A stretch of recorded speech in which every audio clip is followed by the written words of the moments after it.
Batata ba maman mbote mingi ndenge boye une émission na bino awa Ecopole o ele kaka mingi mikolo ya mercredi pe rediffusé à la jeudi na bangonga ba 11h na Canal Télévision la télé vérité. Jean-Jacques Moutouale Azali vice-président interfédéral na niveau ya interfédération à ville province à Kinshasa et MLC Azali invité Nabino lelo na émission Ecopole Torobeta Masolo ya parti Torobeta Masolo pe actualité à Italie République démocratique du Congo. Il faut que ça fait plus de 5 ans qu'elle est carapina sous la TVT. Lelo, Andimi, comme ça, la rentrée politique, Torosolato et Bani, la Moetindie, et ça, qu'on bang pour permettre l'élection, tout ça, on a une stratégie. Ndeko, honorable Moutouale Mbote. Mbote Ndeko. Mikole Belé, hein? Nazali. Stratégie, Zagini, pour battre bon ce qu'on a TV, non, c'était question que y a que la baninga au bazar na kati ya ba scène politique, au bazar na ba parlement, que la bango espace ba sala ba pour ça na bango. Parce que ceux qui sont là qui na terrain na bango banga mon toujours étouffé bango, tout que les bango ben espace. Il y a 3 ans ba travailler, ba bilan na bango monani na bango monani yango siko to OK biso siko to zongi. Mais bilan na bango ba ke vitesse, yo une année presque quoi siko rattraper bango. Pour mingi ba ke vitesse.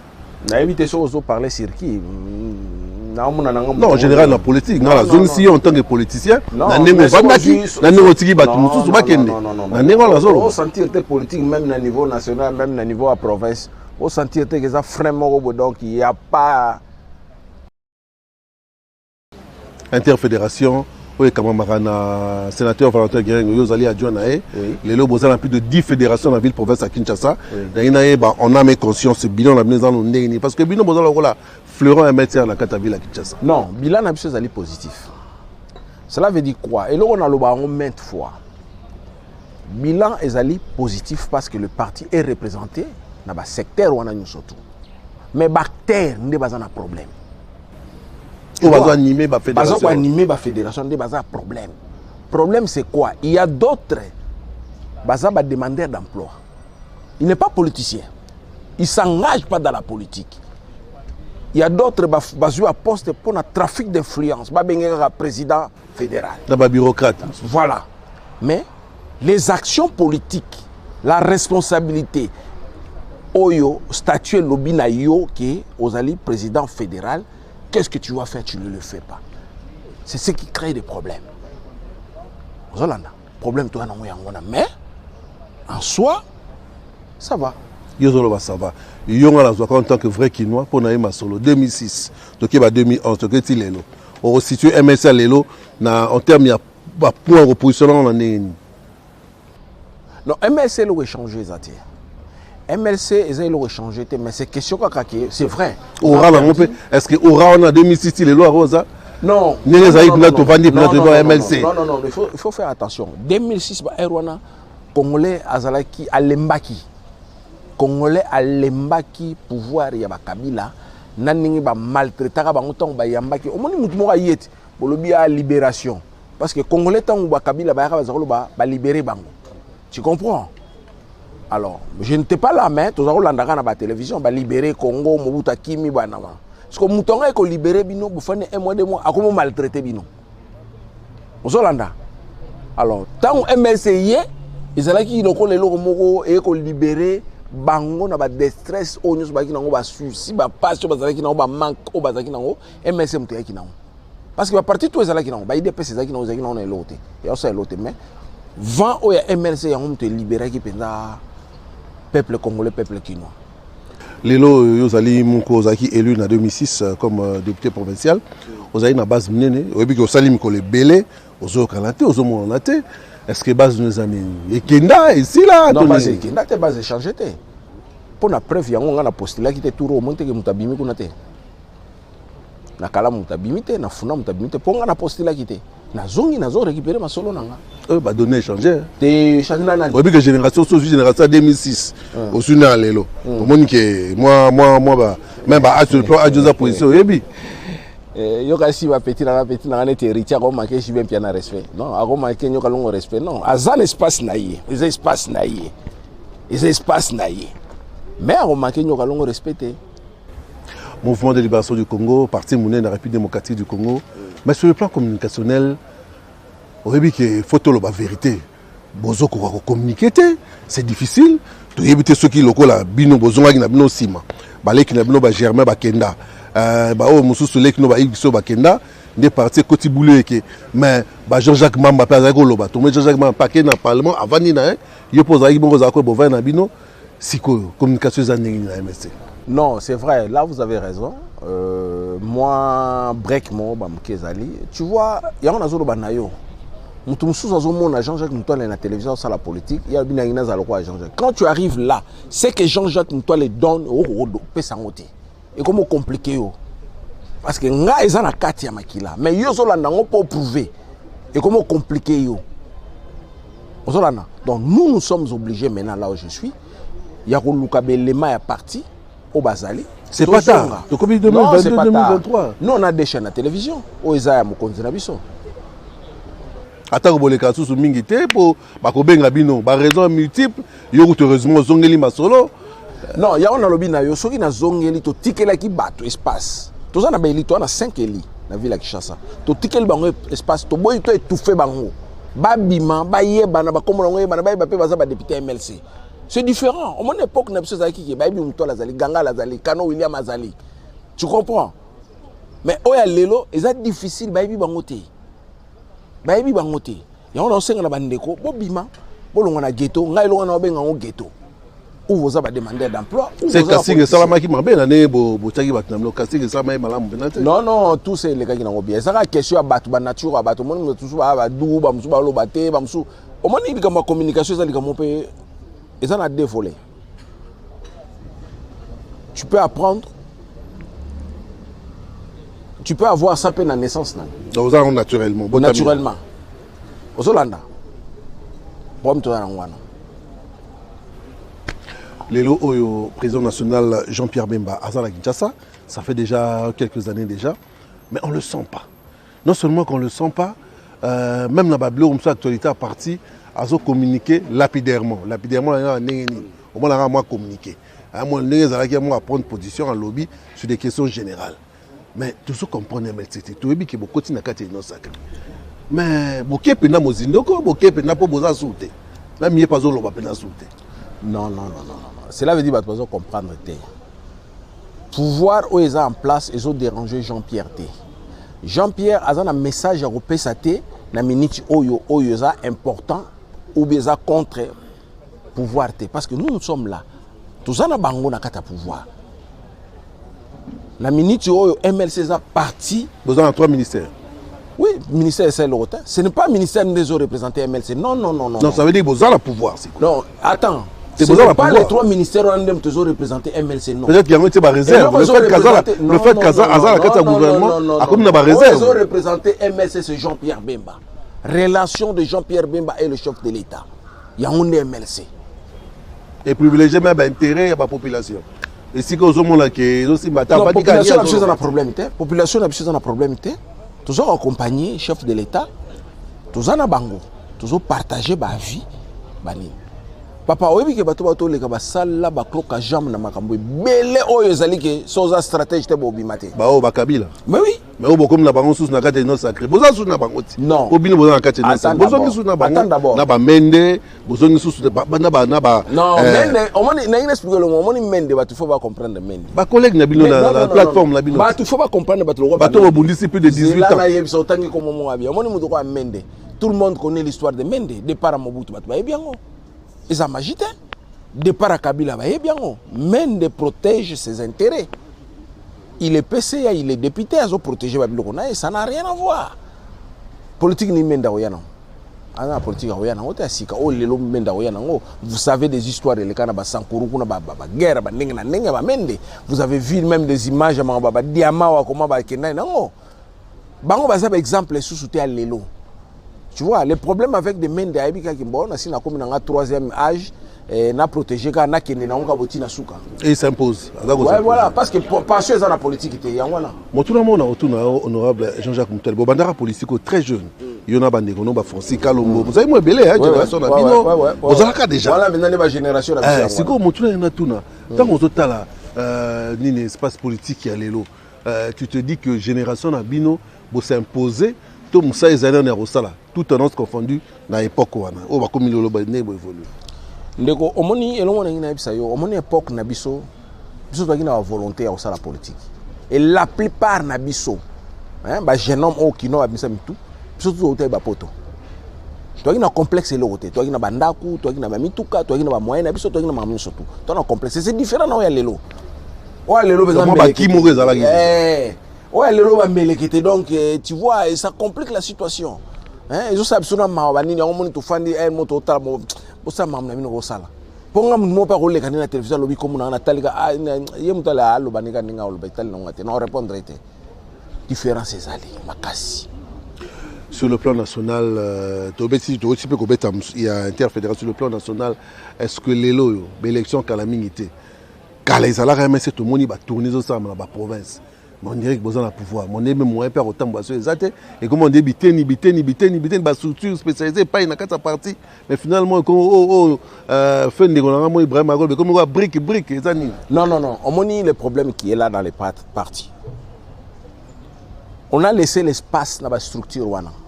Ba pesa biso eloko bango ba ena. Mutuna structure na yé, lelo ayebi. Contribution de MSC Zalini. Est-ce que vous avez contribué avec combien de pourcents? Est-ce que dans la vie de Kinshasa structure nous a banani? Pour ça, on a créé, on a promoté fondation telle, association telle, oui. Mais tu amènes quoi? Tu contribues quoi? Biso sikonde to yebi bango, to yebi mutram to zong se nanzela nae. To zong se nanzela nae. Nanzela par rapport à Yannim. Non. Quand tu viens chez nous, MLC, nous. Ozo ya kozala ke oye o memeli so structure na yo. Ça veut dire comme partenaire na biso. Il y a MLC. Tu signes un contrat avec les MLC en disant que je vais vous accompagner. Bon, tu vas nous accompagner, tu amènes quoi? Apport na yo. Na partie na biso c'est quoi? Ce n'est pas tu amènes 20 personnes, 30 personnes, 100 personnes. Non. On n'a pas besoin de ça. Il faut tout le monde cahier de charges na yo. C'est quoi? La plupart de ces gens-là, au moment où ça m'a ramené drapeau MSC, non. Ce n'est pas normal. Aux associations Songolo, oui, aux partenaires. Mais quand tu veux faire quelque chose, la commune Songolo, tous les représentants, il y a parti Bazawana. Tu dois contacter les responsables de la commune. Tu dois contacter les présidents fédéraux. Dans la fédération, voilà, nous structure telle, toujours ça. Parce qu'on a associé à Bisso. Tu n'es pas MLC 100%. Tu n'es pas MLC 100%. Oza na contrat nabiso, oza na accord nabiso. Parce que quelqu'un comme moi, je ne peux pas sanctionner autorité moko ya structure moko quelconque. Mais ce qui est au niveau interfédération, mais vous avez un texte en interne, vous allez dire. Non, un texte, cela veut dire aza partenaire, aza allié. Aza libre na makambo. Aza libre na makambo na. Tout comme les lois, tout comme le bureau qui est là. Tout le monde a un opé. Ndeko na biso c'est sanga bandaka pe lisolo na ita tambola pe na lisolo na kenda na ngopeti eza masolo batoma lora batoma luwaka banani Germain Kambinga banani non basa sala ba structure na bango nani yo egwaki asala pe ya kina na ngoso ki ba nini donc c'est comme ça. Nazui occasion à kozwa moko ya au cadre ya mouvement de libération du Congo boza la 4e réunion sacrée pe les sousou aussi bon le bien officiellement la sima batna bino que 2023 président Jean-Pierre Bemba Kotaliba est-ce que basoina de konae Félix Tshisekedi po bimi na moko ya bino MLC? Non ndeko omoni bino musu bat balobaka il faut baye baloba quand on est dans l'union sacrée programme élection c'est le président Bemba président Tshisekedi ba kofanda basa la stratégie na bango il y a les accords il y a union sacrée Jean-Pierre Bemba na lobité ka ozala candidat ou ozala candidat mais moko ya MLC aleki non c'est MLC zanani MSN na biso ba obayebi na Kinshasa yo mutu so le kanena ba lobi na ya lokwa we wazo le kanena yo condamné chef de l'état we wa leki na ye alobi na ye we wa leki alobi na ye o landa non boya so que zala ki mission ezaki que toloba nini matinée politique MLC biso ba auto télé naza numéro 2 à ville Kinshasa to ba sa matinée ba mona numéro 1 ville Kinshasa ba mona secrétaire général Bamouna baba président fédéraux non ba communauté non et ça structure songolone na zolo bana baza ba partenaire à lobby makamune sans parler avec Jean-Pierre donc ils ont engagé gars non asa porte-parole à Jean-Pierre non moi les amakamozo engagé pas ébi politique à parti té 2006 MSC Zara ba stratégie binazo ba bon po na ebi ko Zara impliqué ma casse à l'époque. Oui. Ba stratégie belé. Bon beta la match mon niveau 20 mains au etika na histoire. Président Jean-Pierre ba te belé. Là maintenant je m'adresse na Kinoa aux Ali. Ce que vous se soufflez, paiement aussi, Jean-Pierre Azali, nous avons l'activité de mon côté. Non. Bino Bakino, ticket na quoi na pas 20 na quoi na alors que tout le monde dans le Bakino ba mingi. Non, on est toujours avec Jean-Pierre. Au moni marambo à Covid, so tali bien pouvoir à Fachi et ça combattu en Covid. Il y a un monde mondial là, il y a un monde. Donc à tomber la période moi bien té. Période moi ça malembe donc ça. Donc tu ne peux pas bousculer beaucoup de choses. Tu vois, à ce qui concerne le match, nous sommes toujours préparés. Nous, sommes toujours préparés le futur membre belé à quinoa. Tout quinoa, tendance confondue. Nous avons la liste, nous avons vu tout le quinoa. Pour nous sommes tous les ba viana ba quinoa ba bia au petit na biso boyena bona biso mto sala yango nga mnazo sala yango nga quinoa na sala yango ba liste déjà c'est la ça mamu surtout via za na mikili so azongi to bongisa masolo titi to présenter cahier de charges pas président national on va les faire président Zakino il y a pas de problème on va les faire Jean-Jacques Moutoile te marami na kombo na yo ça dit Moutoile mais ce que tu tali na base est-ce que ozonga rapé au solar na base lelo so le bozonga la base zela zo so lobby okuta na base discours nyango même la sous base na yo parce que ndire ozala sous discours nazal naturel discours ezali bango ba fana ba problème ezani bazo fanda na bazo mona naza na besoin de critiquer mais bango moko ba fandi bazo mona en réalité à terrain na kene nanu o ezali na pesi bango bonjour na yé na ko kita na terrain na ba caméra na bino na équipe na to tambola na bino to solo na bino au moins cela veut dire quoi ben resto to kene niveau de la province ba députés provinciaux bazo manquer berrer et belé bazo baté que des fois il faut descendre avec le gouverneur il faut proposer le gouverneur mais o abino pe bazala l'assemblée provinciale bozala ba député provinciaux nazo la ville avec chassa bobimba na lo belaka ya biso mais bino pe mais c'est pour servir d'exemple pour innover non on est des députés on est des élus à la commune chacun a défendre commune nae bango ne faut bazana ba idée wana bazana ba projet wana Ozolana biso ba matonge lelo comment asphalter biso ba mutole toloba ba tshela biso ba courant ozolana mais lelo victoire baby mama so baby mais bazo sala kasi yango na lobiti bazo sala les autres dépendre na ndenge ni gouverneur zo sala est-ce que quand il y a le budget yo zo défendre le gouverneur oh non est-ce que tu es influent dans le parlement non ba privilégier ba tout mususu yo tikala sim toi tu crois que ce qu'on fait à Bandal on va le faire à Kalam non ba privilégier le président ça mais à l'époque na biso jamais. Oui, jamais. Mais pour ça, 12 ans, là, Kimbuta, c'est 18 ans, on a mis pratiquement, bon, mais là, Kimbuta. Mais ma camarade pèse à kilo, c'est total. Tant on a mis, non. Et dans kilo, ma casse, il y a un monde, le gentil, azomeka, kokolmate, babrèche. Parce que, botiki, zèle, on a potopoto, la Kinshasa. Même Gentini, azomekate. Gentini, il a même problème, na Oyo, chef de l'État Zanao. Période de la Covid, et l'élément, il y a force, bazate. Au moins, le gouvernement est différent du gouvernement. Tout ça est clair. Il y a un gouvernement différent. La différence, il y a biso ba Kimbuta nana o yeza nemote. Il y a nemote. Oh, biso to sala ba plénière ba palais du peuple, to sala ba plénière ba place bango ba ko ngote. Goda zo maté bango. Quoi ça président assemblée pour. Mais oui. Ba dégâts biso sala nting bango ba ko sala ngote. Ba dégâts biso to sala na ville ya Chasso bango ko sala ngote. Ba sa eloni. So pesi ba kinom sala bango ba pesi bango te. Ba cantoni non. C'est ça la différence. Gentil dans sa fin de night. Binonde vous avez autorité budgétaire, bon pesa espace, bon il est dit bon ça les makam c'est tout. Motu la monde tu na zotu na kinoa ozali batbasolela ti lelo zandu. Ezo simbate, hein, na en tant que kinoa kaka.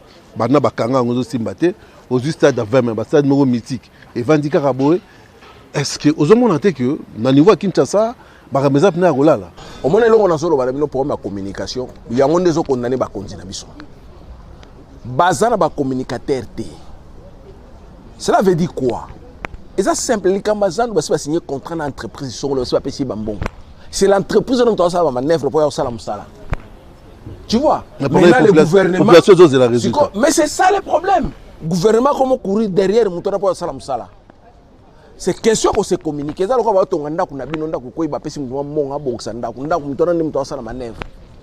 Papa ko ndo benga zoloba mais bozolanda kaka. C'est question qu'on explique ba kino non. On a tout déjà donné. Mais ces questions, il y a société, il y a tam sala msala na mboka mo so si ya suite e loko boye moyen biloko ba navire ndé mo pekana ba ferme o pa ba kilo to baza okuta ba navire za sute navire ni nango yo mema navire mema 100 000 tonnes mais zela honorable zela makambo ya ba covid ni bozo so raison bozo bata ba covid président Jean-Pierre Olobi covid Gentini covid ndé mo kaka na chef de l'état mais covid est général mais tout le monde a bisika msou marmazé pour neli kaka awa ba coupe d'Afrique zela Cameroun a organisé coupe d'Afrique toza na covid bamboka ebele oyo bavoisin kuna kotanga te biso bozozwaka covid yango nini nandi bozomona biso ndenge covid yango biso kaka bakomo mosusu bobeta masolo bacameroun botanga yango te napesi ndakisaka mpona biso bapays biso afrique bazoémerge zela nanu baémerge nani omoni bapays wana bacameroun eza peut-être bajoueur na bango babeta bafootball coupe d'Afrique boyebi bakombo ou nde bamusicien na bango bakomo beta bapoupée décalé babiloko nde boyebi bango il y a quoi en Cameroun il y a quoi. Tu ne peux pas comparer Cameroun à Congo? Non. On compare en côté. Et ça, quand on va bimater des bailleurs, mais la réalité, on doit dans Congo, on compare au Cameroun. Na mouné na Congo na responsabilité na charge au Congo. Ok, tu as un poids au Cameroun. Non. Il n'y a pas match. Mais nous sommes toujours à compétence en mais ça ne marche toujours pas. Non, compétence c'est surtout bazo bundisa biso. Ça le quoi bana moko ba kufela papa héritage na ba bundisa bango. Ba bundisa biso na héritage na biso. Balingo tika biso kimia te na héritage na biso. Siko yaya ye azu pouvoir a sala bo muto azo benda elo ko la sala bo azo benda lo. C'est ce qui se passe au Congo. Facha fanu na bazo bundisa na héritage. Il faut le kana na protéger. Ngonga pezoke. Ozolana. Ngonga pezoke. Kasi yango bazo 2023. Yango na zolo basiko ke na 2023 toko tawo facha azu pouvoir azo protéger. Mais bazo bundisa l'état afanda ata l'économie na nini ezozala te. Yango na zo senga na ye abimisa na bato wana. Baloni. Le gouvernement est bimina. Vous c'est un remaniement salama. Oui. Mais pas ministre de Banaka. Non, et ça est l'autre. Non, pas pas que. C'est ça est l'autre. Pour Moutou, n'a pas ça exemple. On peut pas dire. N'a pas ça exemple. Zoa Moutou, je le demande pas n'a pas ça exemple. Il faut voir un n'a pas une attendre comme. Il faut voir quelqu'un.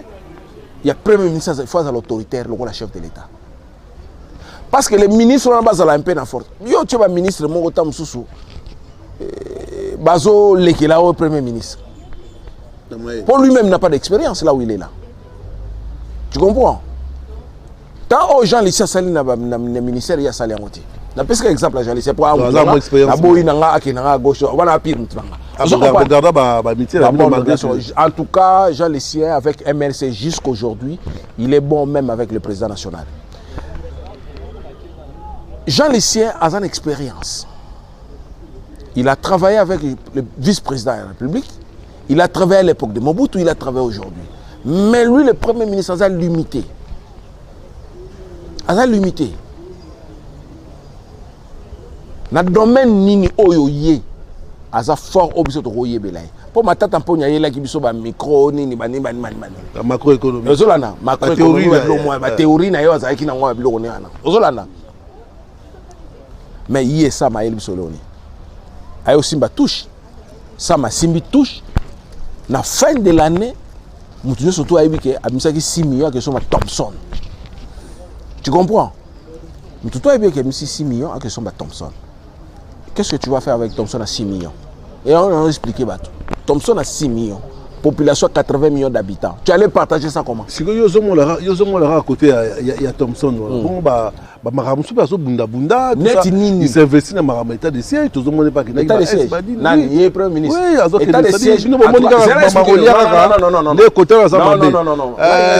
J'ai expliqué. État de siège, ils allaient pouvoir exécuter. Il y a chef de l'État Yemoko.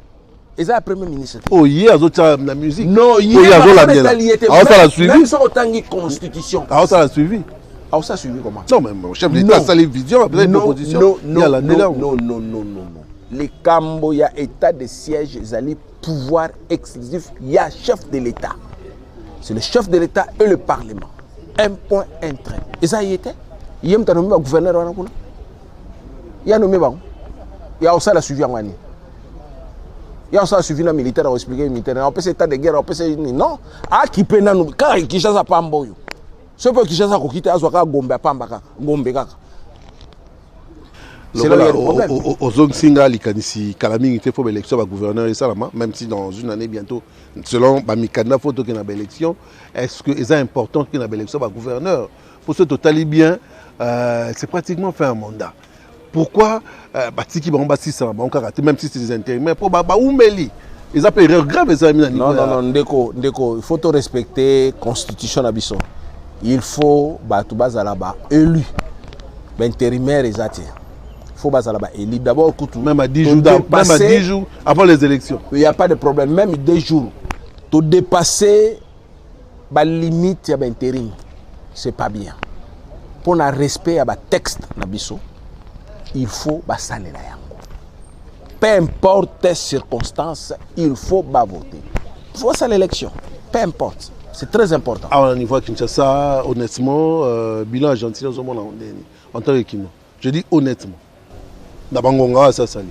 Mais normalement, Gentini, il est dans les 70%. Hein. Il a réussi. Il y a un mot qui sali colo. Mais non. Bon, peut-être que la négativité, d'un côté, il n'y a pas de c'est là que on a dit ça. Surtout quand il y a des communes, il y a à boire et à manger, même si il y a beaucoup de choses. Surtout, on peut répondre aux choses. On pose des questions, on répond. Dans le Bible. Beaucoup de choses. C'est quoi commune en Oyo, le total de commune. Et là, on est au total de la commune, on est aux échecs argentiniens. Mais ce qui te suit, c'est la liberté dans la commune. Mais c'est un problème. C'est là. C'est là. Au moins, il problème à salubrité, il y a un problème à salubrité. Salubrité, c'est un bon belé. Est-ce que na budget ya ville, mbongo wana ezali, ezate? Au début, quand on subvention à ministère des Finances à 2 millions, on a fait cette information. Mais 2 millions, on a vu la chaise et l'autre. Prenons 2 millions. On a expliqué. Prenons 2 millions.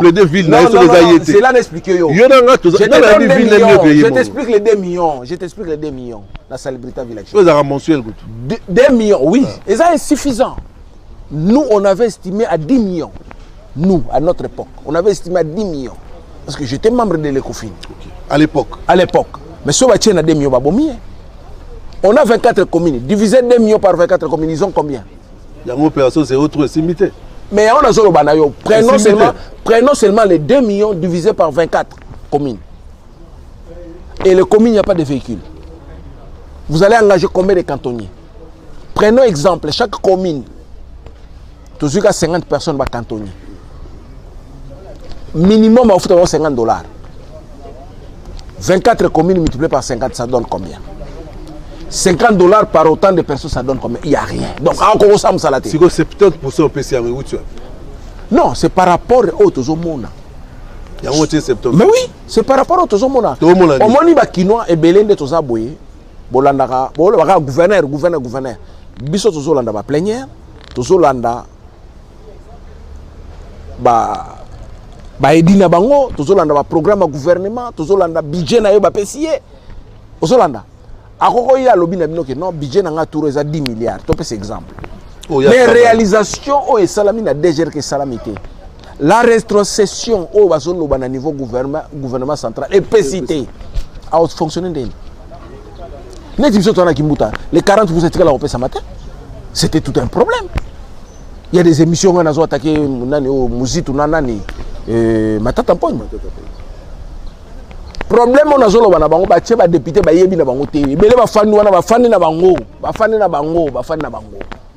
donc il y a eu la fin du mois, Zula n'a pas poche. Yo zara na assemblée provinciale, na yebi que zara pe na ba séminaire ba télé ba mise à niveau. Mais lelo, est-ce que ça problème c'est le fait que ba suppléant ba comme belé collègue ba pour ba suppléant ko siège aucune ba plénière ya APK boé, ta la ba suppléant. Est-ce que ça aussi c'est un problème au niveau de Kinshasa? Quand on a l'obit, il y avait des demandeurs d'emploi qui sont politiciens. Je m'excuse de le dire. Ndako na bien, mutuka na bien, avion na bien, poto na bien. Parce que influence ni oelang. Donc si je quitte l'Europe na zone Kinshasa, cela veut dire je viens travailler. Et là on a la boya ko fana na poto na boya ko sala misala salité. Oh biso mtu sala ba benge boya, on a la boya la langa. Na boya, oh musala mo ba sécurité ezaki sentinelle na boya. J'ai étudié, je rentre chez moi. Seule voix on a na ko sala les politiques, on a aussi senti que je suis libre. Le rôle de Betty Sonayo, la personne Jean-Jacques Moutouale. au tripoté au vandi au bimi député au sali politique au meli tant au vanda kayo moko au mitali kitalatala au milo barangai mutuale je peux être canton tant la député na salara tel acte au salara ninia c'est-à-dire bilan politiquement pour na yo la personne les amis papa déjà quand on les abanani je suis là et à bilan là mais j'étais membre de Ecofin. Mais oui, j'ai moi qui était le président. Mais oui, je suis président de la commission. Je suis président de la commission. Tout ça, on a fait des house. Place où on a mis coca champagne. La salle est belle dans l'Assemblée provinciale. Elle est belle. La salle qui est incontournable dans l'Assemblée provinciale. Elle est belle. Elle est belle. Aussi, aux chance, Bana retour à la présidence nationale. Peut-être 2-3 fois, Bossololi, la personne, vision le communérini. Parce que vous voyez que, période de 2006, dans les années, la personne, n'a peut-être une chance de retourner à Yango. Vision et papa, il y a Mboka, papa, il y a MLC, les années. Bon, voilà, le problème qui est là, au moment président national, assez amingaï. Tout ce solo-là qui n'a eu. Il y a des choses qu'on dit, c'est la diplomatie, ça ne sert à rien. Au Tiango, la place publique. Il y a des stratégies à Zanayango, à c'est le moment opportun, go et Zala. Comment on a une stratégie? Non, ça une stratégie dans la vie, c'est quoi? Non, non. Du jour au jour, mon changé. Tant que ça l'élection à 2 minutes, tu calcules Covid et tant que ça la bouteille, que Fachi est la président. Langage à retenir pas Fachi, il y a un retenir pas non. Oh, Fatia retenir pas Yabemba, Yangotel n'a tenir pas Kabila. Donc tout ça change. Hein? Ils ont changé. Hein? Il y a un match à football. Il y a un parce que Bino est champion, Bino est champion. Non, ils ont changé, ils ont tourné. Si vous avez la base en 2023, j'imagine, vous campagne Manini, vous avez le même bilan. Pour notre sacré, ce bilan est lourd et compliqué. Bon, parce que vous avez répété, tous les journalistes, la plupart vous ont répété qu'un bilan lourd et compliqué. Par rapport à quoi? Sur la Covid, vous avez sur la Covid dans le lobby et empêché ma mébélé. Oui. Mais comment on n'a pas eu ça Covid? Mais le Peke. Congolais ni na bosani que toko tanda ku 23h. Nous sommes respectés na. Ayebi Peke par Covid. Ba recette pe salamaki. Augmentation ba recette salamaki alingeti akanga ki pe batango ba bimaki. Ayebi Peke le moment la ram. Ezalaki zela na zelo moment la ram ezalaki. Botika ki ngozala enyoko la ki bango. Ayebi Peke bolobaki gratuité. Zela zo ayebi Peke bolobaki gratuité. Ya kasi bilon na kata bilon te. Na kata bilon bolobaki gratuité ngo suki ndenge suki wana. Ya on a loba est-ce que boyebi ki bokome ma pona pe la mapeka bali. Papa, on a un problème sur les alliés. Et là, on va la politique est dynamique. À tout moment, ça peut changer. On a des circonstances qui ont changé de temps en temps. Aux Hollandais, problème à Lingeti, il y a un problème à publicité, il y a un problème à mentalité, à changement à mentalité. Ce n'est pas. Il y a même. Là, on a un problème à communication. Parce que comme on a à Lingeti, on a BCRS. À BCRS. Parce que nous avons un problème à communication. Aux Hollandais. Moi, ça me fait mal, ça me fait pitié. On m'a un inspecteur. Allez, quand la télévision, ça a une émission. Ça, je n'ai pas aimé. Non, ça, non, moi, je n'ai pas aimé. Ce sont des choses administratives internes dans le ministère de la Finance. On commence à le ministre de la Finance, là, c'est trop. Tu comprends? Mais il fait son boulot. Je suis d'accord avec lui. Mais façon bazo que ni nango problème tous on a problème de communication ba méthode voilà donc to comme reso ki alinge to kanisi na benga nani na éviter ce qui BCRS ni nango ayebo aye okanga mutu non il a arrêté qui total logique qu'est-ce que alinge t'a présenté que tel on a arrêté tel na memi na bonani akanyene mais il y a ces démarqueurs qui mouké papa le Zolo Bambi à l'époque dans la Kabila. Il y a au moins, parce qu'il y a à peu près, mais le Zolo Bambi, il y a au moins assez de démarcation. Le Zolo Bambi ne faisait pas fonction où il y a la linguette, c'est différent. Le Zolo Bambi est là. Il est là jusqu'à présent, non? Mais oui, on a les calmes, on a travaillé. Aux politiciens, dans le mandat à Fati, qu'est-ce qui devait être fait aux salamité et qu'est-ce qu'on peut récupérer rapidement au Togo Bakoui, que ça peut permettre population va sentir moi avancer moi voilà. Papa, population problème dans un problème économique. Population problème dans un problème économique. C'est tout. Il y a un gars qui a fait aluka stratégie, il y a peuple à se retrouver dans Golia, c'est tout. Golia est peuple, ce qui est un Congolais. On peut se dire que tout le monde a passé un bon na qui sombe, ba pese ba lungwana, ba pese na ba mvindu, ba pese na ba nani, na ba mbui, mai na ba nani boluki ba batona ba mbongo wana ba commerçant. Parce que bazali sous ba Congolais bazali bo pese encore ba moyen o ezali ke exonération. Pese ba honte. Au moins depuis ba serré ma ba exonération wana, yango moni même ba biloko ko le komi passe. Nzela ngolo biloko za kota dernièrement ba fongola ngo. Ba kota lufu. Mais oui ba fongola ngo biloko kota nango ba permettre ba biloko kota. Sima e kota nango. Concurrence il faut ça là. Ce n'est pas dit que on mutu moko ka yeka mais économie est fait makasi te bozo ko tsa babilo ko na po économie ça ni les économies za ya koko so non concurrence non et on to produire nini que c'est dans zolo bati to produire soso uti angole kota opekisa ona nini bolingi ngo te po ezo uta soki Brésil so ape kota tika nyonso kota sukali abo ape kota e abo e kota kaka tika ngo kota eza nebele. Il y a les gens qui ont un supermarché, il y a des gens qui ont un store. C'est les gens qui ont un bel mois, ils ont un machine, ils ont un jimo, ils ont un sauté. Pour que les gens parlent, ils ont un parlé, ils ont un côté de la frigo, ils ont un saucisson, ils ont un frigo, ils ont un quatre ans. Ils ont un quatre mais les gens vont comprendre. Le soleil évolue. Tu vois? Pratiquement la souka, Nalingi, s'adresser plus en tant que haut cadre interfédération, hein, na base non à Kinshasa, parce qu'il faut avoir plus de 10 fédérations. Donc au 2022, concrètement, vous vous attendez à quoi pour la banque? Non, on a qui s'adresser na banque peut-être na qui un message soit rappeler bango. Non, na lingi na rappeler bango par rapport à message à secrétaire général à parti.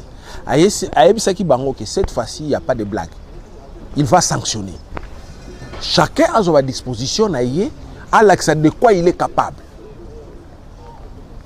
C'est le secrétaire général, ça passe un message là. Fidèle Babala, secrétaire général. Secrétaire général. Ah ok, ça va. Dans le but, Fidèle Babala, secrétaire général a passé message là. Dans la fédération surtout ça qui va réunion, union surtout ça qui. Après ça qui va un message à lobby. Je vais ça. Chaque président fédéral a présenté état de lien naïe, a présenté ma membre naïe, na niveau ya bureau naïe, ti na niveau ya C. Parce que na boina qui na ba stratégie na télévision parce que les autres vont comprendre. Parce que Babylone ko solo ba fédération, ba interfédération, biso to banda ngo MLC. Ya ngo pe comment pe na ba parti nyoso to. Résume-moi vitesse. Bango bato babima ki na ba benga pe biso to banda expliquer comment fonctionne l'interfédération to banda expliquer bango. Yo banga, c'est ba no babima ki. Mais peut perdre. On biso to expliquer ki mbuta. Za premier nani azaki premier nani. On vu que ba konza pendant 18 ans, faut respecter ba pendant 18 ans. Ba konza 18 ans, konza banani. Ah, ba konza ba so bunza pendant 18 ans boko kata. Na ndeni. 18 ans. Esani. Ya mafia za bon mafia na suka na pe suki ba vie pe balali ya commune pe sénateur afani na wa pire fiet. Merci beaucoup en tout cas honorable Mutwale. Je crois qu'ils ont liboso to yambi na kata émission Ecopole ils ont appelé mbala sukate ngongezane mukuse mais au moins que masoleze ebele auto ça la rentrée politique na yo. J'espère que aux ongi pendant la masolo ne balwa de manière visuelle. Posa la déjà mais mon lobby posa mutaba stratégie. To sengo merci. Merci na équipe technique Freddy Takidi, Miko Joli. Merci na régie Samson Ilunga, na Guy Poutou le maestro, on a confiance. Merci na internaute nous sommes dans Nabiso à travers le monde. Canal qui YouTube pour émission paysan dia la kata YouTube na niveau ya Congo profond, na niveau ya Poto, Brazzaville, Belgique, États-Unis, je sais non merci. Rediffusé Zali Mopolona jeudi na 11h toujours na Canal qui télévision, la télé vérité. Merci.